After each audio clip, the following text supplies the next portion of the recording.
Nace gigante africano, y es que después de la situación de la terrible crisis que se ha vivido en los últimos meses en Europa, sobre todo pues apretando en este frío invierno en el cual pues lo único que ha dejado pues son incluso vidas que se han perdido en toda esta zona debido a que pues a la falta, a la escasez sobre todo de combustibles y de gas, cuestión que ha traído graves crisis a países potencias mundiales como lo son Alemania, Francia y el Reino Unido, con el cual pues es un nuevo escenario, es un nuevo juego a nivel geopolítico.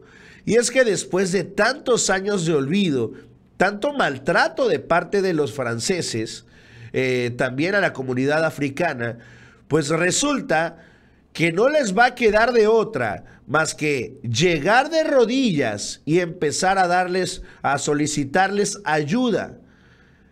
Este grupo, este continente terriblemente olvidado por Europa completo, se va a volver sin duda alguna un eje central para mantener por lo menos a raya a Europa y que puedan cumplir y que puedan solventar sus necesidades de gas y minerales, con lo cual pues nace un nuevo gigante y este tendrá pues un papel sumamente importante en este 2023. No perdamos de vista al continente africano. De esto y más nos va a platicar Jonathan Guzmán. Johnny, ¿cómo estás? Buen día. Gracias, Publio. Y claro, vamos a enfatizar esta situación de África, específicamente en los países de África, de la región conocida como África subsahariana, es decir, abajo de la región del Sahara, pero da sobre todo tomando en cuenta que son los países que están abajo de los países del norte de África que colindan con el mar Mediterráneo. Esos países, recordemos, a través de los años han tenido muchas complicaciones con su sistema político y económico. Recordemos que estamos todavía sufriendo las consecuencias de la crisis de la pandemia, ese de paro de actividades y operaciones económicas a nivel mundial no solo afectó en ese año, también todavía inclusive se tiene pronosticado que este año todavía vamos a seguir sufriendo las consecuencias en cuanto de financieramente hablando. Ya las actividades, claro, ya están con normalidad, ciertamente. Sin embargo, esa parte de la economía como sabemos, no se restablece tan rápido. Tenemos que pasar todavía ese periodo de los efectos de la pandemia. Pero ¿qué pasa? Esa es una situación de salud, una crisis sanitaria, pero todavía surge, o más bien se lleva a cabo, la guerra Rusia-Ucrania, que es una afectación todavía también fuerte para esa parte de África o los países que componen esa región de la África subsahariana. Como bien sabemos, Rusia es un exportador mundial de alimentos básicos grande, así como el mayor exportador de fertilizantes del mundo. Por otra parte, también Ucrania representa una proporción sustancial de las importaciones de trigo y maíz. Esa situación de la guerra que tocamos ese punto hace un momento está afectando los precios de esos productos que exportan Rusia y Ucrania.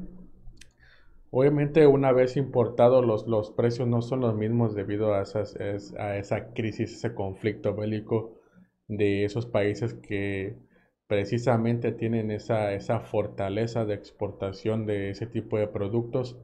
Está afectando a esa parte de África subsahariana. ¿Cuál es el riesgo? Es una situación también social fuerte en esa parte de África que se pueden generar disturbios e inclusive así se han generado guerras civiles. Pero imagínense una guerra civil en gran parte de África, no solo de un país, sino de una región, sería muy complicado, sería muy desafortunado. Ese es el riesgo que se tiene. Aquí voy a citar unas palabras del señor Albert Stauffach. Él es economista en jefe del Banco Mundial para África. Y bueno, lo voy a citar y ahorita en un momento más comentamos las partes cruciales de esta declaración. Inicio a citar al señor Albert Seufach, que dijo lo siguiente. En este contexto en el que los países de África enfrentan una constante incertidumbre, interrupciones de suministros y un fuerte incremento de los precios de alimentos y fertilizantes, la política comercial podría desempeñar un papel clave garantizando el flujo libre de alimentos a través de las fronteras de toda la región. En medio de un espacio fiscal limitado, los encargados de formular las políticas deben recurrir a soluciones innovadoras como la reducción o excepción temporal de los aranceles de importancia de alimentos básicos para proporcionar alivio a los ciudadanos. Podemos resaltar esta parte donde dice recurrir a soluciones innovadoras como la reducción o exención temporal de los aranceles. En un caso extremo, bueno, no se escucha mal la idea, pero bueno, tenemos que tomar en cuenta que los países no siempre ceden en sus políticas comerciales, tanto internas como externas. Y bueno, él da una situación de la crisis que está pasando y prácticamente una propuesta, una idea o lo que podía funcionar para amortiguar de manera temporal, porque esa parte también lo menciona. En este caso, y digamos, una reducción o extensión temporal. Esa situación es la que manifiesta Albert Sofak. Como les comentaba, una pequeña explicación de la situación de la crisis en África y una propuesta, una idea para amortiguar temporalmente esa crisis. ¿Qué pasa aquí? Bueno, como sabemos, África, casi toda África fueron colonias de Europa en la época colonial y bueno, algunos países, todavía muchos países se independizaron, países de África, claro, se independizaron todavía el siglo pasado. Sin embargo, algunos países como el del norte de África, pues tienen una cierta estabilidad política y económica, y del sur, Sudáfrica, que siempre fue colonia británica, también mantuvo una cierta, o logró diseñar su sistema político y financiero de una manera estable. Recordamos que en Sudáfrica también se celebró un mundial en el año 2010 y bueno, sabemos que de manera implícita en países que se llevan a cabo mundiales también es un mensaje de poderío y de estabilidad económica y política. Y bueno, esa parte, pero sin embargo en los países subsaharianos esa situación no fue así. Por muchos años, aún independizados, la situación política y económica no fue para nada bien y altibajos o digamos panoramas de mejoramiento, sin embargo, no llegan a concretarse esa estabilidad política y financiera. En este caso, Rusia está aprovechando esa situación, está buscando aliados. Putin busca lealtad y la encontró en África con la República Centroafricana.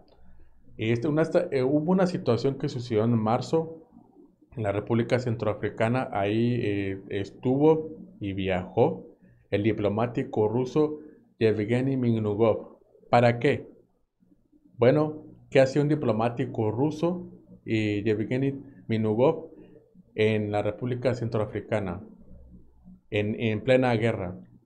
Bueno, obviamente sabemos que es un representante fiel de Vladimir Putin para la política exterior rusa, pero tenía un objetivo muy claro. Eso fue en marzo de 2022. La guerra ya había comenzado en Ucrania, la guerra rusa-Ucrania. Iniciaba en ese tiempo su tercera semana de guerra. Esa situación fue la siguiente. Y Rusia desde hace años está buscando aliados en África, porque en África, claro, no aliados de amistad, sino aliados económicos, o aliados que le puedan brindar una facilidad para obtener recursos de ese país. Por eso envió a su representante Yevgeny Minugov. Esta situación fue específicamente política en ese momento, debido a que 7 meses más tarde, en octubre, con el fin de abrir el camino a un referéndum, la constitución que había sido aprobada en 2016 de la República Centroafricana, se solicitó abolir la limitación de mandatos, es decir, pues un líder del país, o podemos llamarlo presidente o ministro, como se llama en ese país, un mandato infinito o hasta que lo decidan los poderes que dominan ese país, ¿no? En este caso, Rusia es el papel que quiso tomar ahí. Y bueno, esto, pues claro, fue calificado a nivel mundial como una situación, y sobre todo por un embajador, fue calificado como un estatus de estado vasallo del Kremlin en la República Centroafricana. Así fue calificado, la República Centroafricana como estado vasallo del Kremlin. ¿Por qué solicitaba? Proponía, pero más bien exigía. Sabemos que las proposiciones a nivel político y diplomático muchas veces son exigencias de abolir la limitación de mandatos. Bueno, ya el gobierno ruso y Vladimir Putin con su gobierno ruso, claro, su gabinete, ya tenían un acuerdo o ya habían llegado a acuerdos y ya tenían ciertamente el control de ese país, de la República Centroafricana. Y el presidente actual era el que ya había establecido tratados con el gobierno ruso, por eso estaban solicitando abolir la limitación de mandatos. Y bueno, esta situación y este político Yevgeny Minugov es el segundo secretario de la embajada rusa, claro, fiel servidor del presidente Vladimir Putin en su gabinete. Y esta situación provocó cierto, claro, no cierto, gran repudio por Occidente, pero bueno, Occidente no tuvo tanta intervención en esa situación. Realmente fue un movimiento muy rápido por parte del gobierno ruso, y el gobierno ruso, aparte ya con sus contratistas de seguridad privada, el famoso Grupo Wagner, ya tenía intervenido el país. Claro, ya se adelantan con, digamos, servicios de inteligencia, ya empiezan a ingresar armamento para ya cuando ya al momento de negociar ellos ya estén preparados en caso de situaciones hostiles o que no lleguen a un acuerdo. En este caso, el gobierno ruso con la República Centroafricana, apoyándose al grupo Wagner con lo que les comentaba, estableciendo sistemas de inteligencia, provisiones de armamentos para fortalecer la presencia rusa, y bueno, en caso de un acuerdo, establecer ya bases ahí. En este caso el grupo Wagner, no del ejército, no de la milicia rusa, de la defensa, del Ministerio de Defensa ruso, del grupo Wagner, que son la avanzada del gobierno ruso en países como África, donde está buscando aliados Putin. Bueno, ¿por qué la República Centroafricana? Este tiene recursos minerales abundantes como las reservas o algunas reservas de uranio, petróleo y oro, perdón, y diamantes. Son recursos naturales de gran valor en el mundo. Como sabemos, son recursos de los cuales se pueden obtener muchos frutos económicos. Y eso es lo que Putin tuvo esa visión, se podría decir, desde hace años hasta que lo logró. Seguramente, bueno, no tiene, no colinda con ningún mar la República Centroafricana, pero no dudemos que intentará lo mismo con Camerún, que Camerún sí tiene costas al mar Atlántico para fortalecer sus vías marítimas. Y bueno, esta situación es la que está pasando con África, y como pudimos ver o pudimos comentar, también es una parte importante de las complicaciones políticas actuales. Y bueno, esperemos a ver qué pasa. Seguramente, como les comentaba, el presidente Vladimir Putin y su gobierno buscarán alianzas similares o imposiciones, ¿no? Se ven más bien como imposiciones, pero bueno, lo dejamos como alianzas en otras partes de África o en otros países de África para favorecer su expansión estratégica. Le agradezco su atención, pase una excelente tarde.